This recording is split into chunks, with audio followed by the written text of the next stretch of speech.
Isang magandang araw sa lahat ng aking mga kababayang Pilipino. Mabuhay po ang bansa nating Pilipinas. Nandito ako ngayon sa Zambales Street, San Martin de Porres, Cubao, Quezon City. Ito po, bali papasok na po ako sa aking trabaho doon sa Ortigas Center ako ngayon guys. Magpapa-diop reliever po ng mga security roon.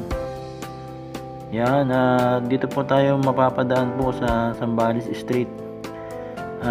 Titignan na rin po natin yung mga latest update po dito sa Arayat Market. Yan, dito po yan sa Cubao.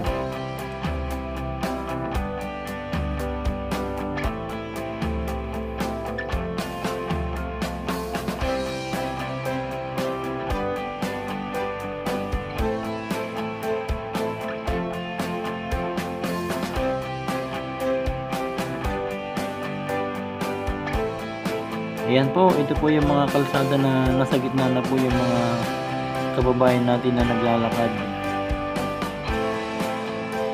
Ayan po, nasa gitna na po sila.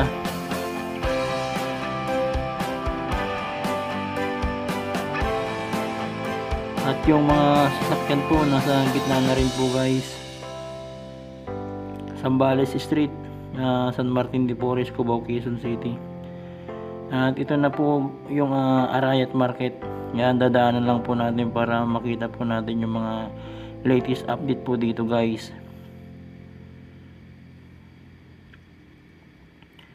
Ayan naman po yung Astrotel at nandito po tayo sa tapat ng Arayat Market. Yan guys, February 3, 2024, alas 5 ito ng hapon.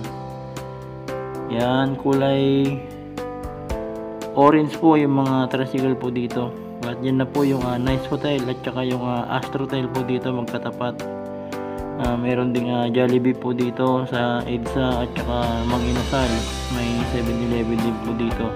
Ito po yung MRT Cubao Station. Yan po yung mataas na hagdanan guys. Halos 3 floor po yun, kataas yung aakitin dyan. Kaya yung iba hinihingal sa pag-akyat. Kaya naman meron ding naman po dito, isa pang elevator po para hindi na po sila mahirapan. Kaya may elevator po doon. Dito na po yung EDSA guys, tapat po ito ng Araneta Center.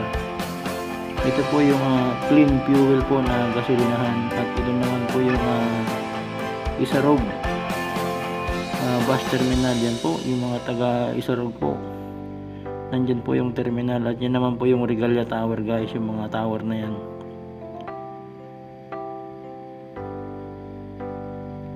At ito po, nakatapat po tayo dito sa ginagawang 45 floor na building po. Yan, katabi po niya yung Samson College in Science Technology. Yan guys. At ito naman po yung Pitwason EDSA. Nandito po yung Station 7 ng police po. Yan naman po yung Motor Trade. Yan guys, para may familiarize nyo po yung Cubao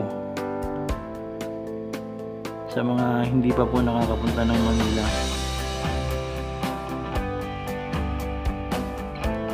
Ito na po yung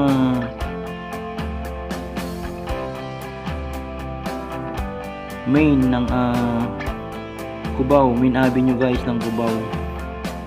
Yan, dito po yung mga bus carousel station. Dito po binababa yung mga pasahero po. Ito naman po yung Petron.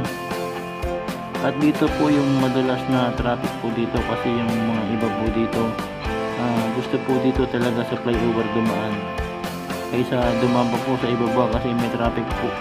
May traffic light po dyan sa ibaba, may stop light.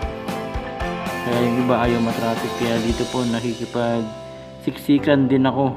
Yan guys. At pagka singit po, gigitna na po tayo guys, kasi para sa akin mas madali po yung gitnang daanan kaysa sa gilid. At para sa akin mas malaki po yung space kapag nandito ka sa gitna. Ito po yung bus, hindi po natin na pwedeng singitan dahil malaki po. Mahirap pag masagi tayo ng malaking sasakyan, kaya ingat-ingat lang po sa pagdadrive. At ingatan po natin yung mga malalaking sasakyan, kasi minsan mga blind spot po sila, hindi po nila makita yung mga nakamotor. Ito guys yung gitna, kaya dito ko dumadaan kaysa sa gilid kapag dito po yan sa taas ng flyover. Yan naman po yung Philippine National Police. Yan, binago na yata yung police clearance, naging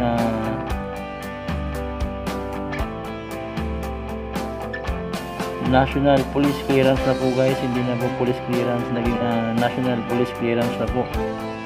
Yan, biyahe na to guys, Ortigas. Bali yung part 2 guys, isusunod na po natin kasi medyo mahaba po yung video.